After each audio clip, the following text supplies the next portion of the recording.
Hello friends, Shashi Agarwal channel के अंदर मैं doctor Shashi Agarwal welcome you all. आज का जो हमारा सब्जेक्ट है वो है समष्टि अर्थशास्त्र और जिसके अंदर हम लोग समझेंगे मुद्रा का अर्थ क्या होता है और मुद्रा की मुख्य विशेषताएं क्या है। अगर आपको मेरा ये प्रयास सही लगता है तो डू लाइक माय वीडियो, इसको शेयर कीजिए, कमेंट कीजिए, लाइक कीजिए और शशि अग्रवाल चैनल को अगर आपने सब्सक्राइब नहीं किया हुआ तो सब्सक्राइब कीजिए। समष्टि अर्थशास्त्र का सारा सिलेबस जो है मेरे दूसरे channel Shashi Agarwal economics and law classes के अंदर अवेलेबल है, तो आप लोग जो है उसको भी जो है आप सब्सक्राइब कर सकते हो।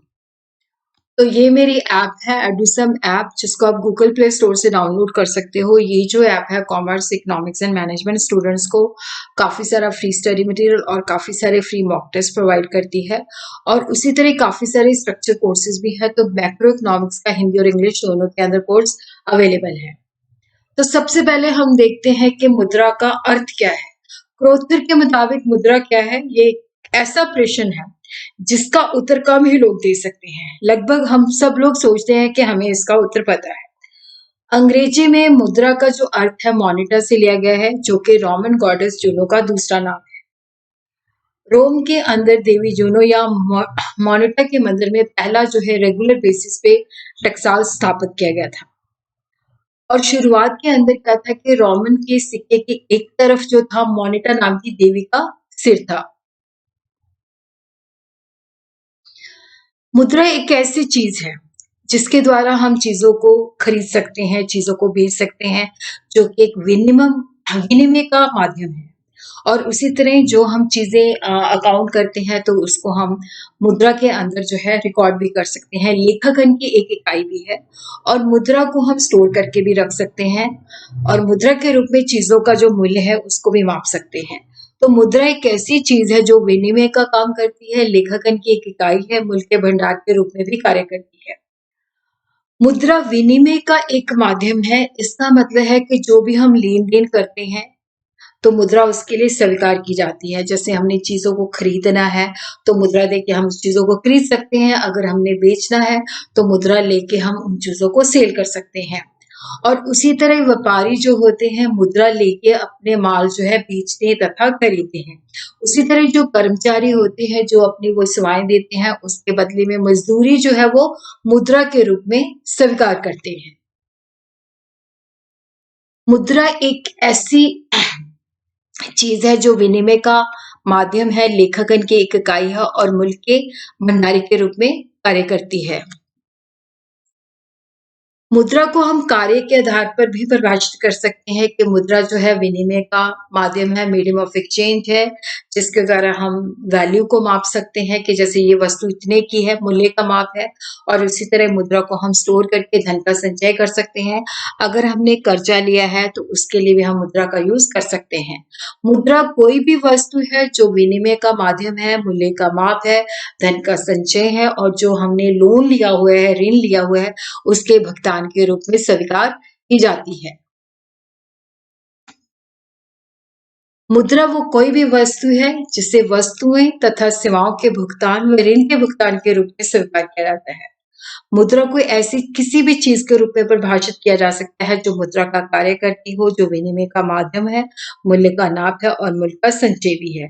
और दूसरी वीडियो के अंदर हम लोग देखेंगे कि जो मुद्रा की परिभाषा है उसको हम अच्छे तरीके से डिटेल्ड वे में स्टडी करेंगे। 4 अप्रोचेज है। पारंपरिक दृष्टिकोण है, शिकागो दृष्टिकोण है, गुरले और शाह दृष्टिकोण है, केंद्रीय बैंकिंग या रेडक्लिफ दृष्टिकोण है, जिसको हम दूसरी वीडियो के अंदर जो है समझेंगे।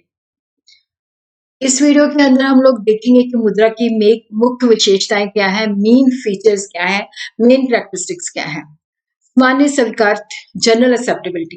देखो यहाँ पे क्या होता है कि लोग इसे विनिमय के माध्यम के रूप में और जो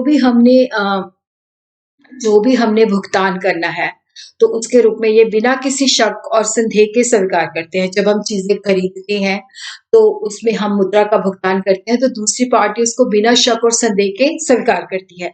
जब हम चीजें बेचते हैं तो उसके अंदर भी चीजें बेच के हम उसको मुद्रा के रूप में प्राप्त करते हैं। और उसी तरह स्वैच्छिक स्वीकारता है। इसका मतलब है कि लोग जो है मुद्रा को स्वीकार करते हैं, उनके ऊपर किसी भी तरह का दबाव नहीं होता। लोग अपनी खुद की इच्छा से इसे स्वीकार करते हैं। और मुद्रा जो होती है इसके द्वारा हम दूसरी वस्तु तथा सेवाओं को खरीद और बेच सकते हैं। तो मुद्रा जो है एक विनिमय का माध्यम है जिसके द्वारा हम चीज़ों को खरीद सकते हैं, चीज़ों को बेच सकते हैं। और देखो जो मुद्रा है, क्योंकि पहले क्या होता था बार्टर इकोनॉमी थी, वस्तुएँ देके हम दूसरी वस्तुएँ लेते थे, तो हमें ये नहीं पता होता था कि जैसे 2 किलो चावल देके हमें गेहूँ कितना मिलेगा। तो यहाँ पे हम जो वस्तु है, जो सेवा है, उसका मूल्य लगा सकते हैं मुद्रा के रूप में कि ये चीज़ जो है 10 की है, ये चीज़ 20 रुपए की है। तो सभी प्रकार की वस्तुएँ तथा सेवाओं को हम मुद्रा के अंदर मूल्य के रूप में माप सकते हैं। और जो मुद्रा है, वो एक साधन है, अंत नहीं है। देखो मुद्रा जो है अप्रत्यक्ष रूप के अंदर हमारी मतलब हमें जो है काम करती है। जैसे हम इससे वस्तुएँ और सेवाओं को खरीद सकते हैं। जिससे हमारी आवश्यकताओं की पूर्ति होती है, संतुष्टि होती है। मुद्रा हमारी आवश्यकता की पूर्ति का एक साधन मात्र है कि जो हमने चीज़ें खरीदनी है या बेचनी है, चीज़ लेनी है, तो वहाँ पे हम मुद्रा का इस्तेमाल करते हैं। तो मुद्रा जो हमारी ज़रूरत है उसको पूरा करती है। मुद्रा का अपने आप में कोई महत्व नहीं है। उसी तरह मुद्रा की जो पूर्ति है वो सरकारी नियंत्रण होता है। सरकार जो है जैसे हमारे देश के अंदर जो है रिज़र्व बैंक के द्वारा जो है कंट्रोल करती है मनी की सप्लाई को। मुद्रा जो है एक वेल नहीं है, क्योंकि जो परंपरावादी अर्थशास्त्री थे वो ये मानते थे कि जो मुद्रा है, सिर्फ़ वो विनिमय का साधन है जिससे हम चीज़ें और बेच और खरीद सकते हैं। इसके अलावा मनी को हम स्टोर करके नहीं रख सकते। लेकिन जो आर्थिक गतिविधियाँ होती हैं तो वहाँ पे जो मुद्रा है उसकी एक सक्रिय भूमिका होती है। जब भी हमने देखो कोई उत्पादन की प्रक्रिया शुरू करनी है तो उसमें हमें पहले मुद्रा चाहिए उस प्रक्रिया को शुरू करने के लिए। उसी प्रकार की जो मुद्रा की माँग, पूर्ति तथा मूल्य में जो परिवर्तन होता है, तो उसका जो है आर्थिक क्रियाओं के ऊपर भी प्रभाव पड़ता है। तो मुद्रा एक आवरण नहीं है, मुद्रा जो है एक एक्टिव एजेंट है। और उसी तरह क्या है कि मनी जो है इसको सबसे लिक्विड एसेट माना जाता है, क्योंकि मुद्रा के द्वारा जो है हम चीज़ें बड़ी आसानी के साथ खरीद और बेच सकते हैं।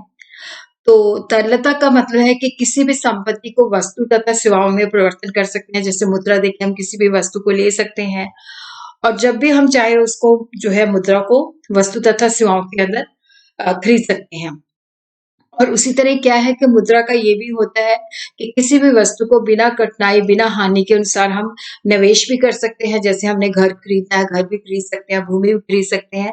कोई भी वस्तु और सेवा जो होती है, उसको हम मुद्रा जो है उसके द्वारा खरीद सकते हैं। तो मुद्रा के अंदर जो है तरलता होती है जिसको हम अपनी इच्छा के द्वारा बिना किसी नुकसान के जो है उसको हम जो है उससे चीज़ें खरीद सकते हैं।